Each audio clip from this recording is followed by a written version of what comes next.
Hello friends, फिर से आप लोगों का स्वागत है हमारी वेलनेस जर्नी में। तो आज हम बात करने वाले हैं वेल पेन ऑयल के बारे में, जो कि ये प्रोडक्ट है वेल पेन ऑयल, जो कि हमारे पूरे बदन में कहीं पे भी दर्द हो, कहीं पे भी सूजन हो या किसी भी प्रकार का दर्द हो, उसको शांत करता है।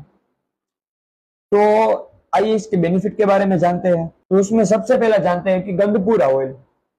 गंधपूरा ऑयल क्या करता है कि जहां पे भी हमें सूजन हुई है उसको कम करता है, और जहां पे हमें दर्द हो रहा है उसको कम करता है।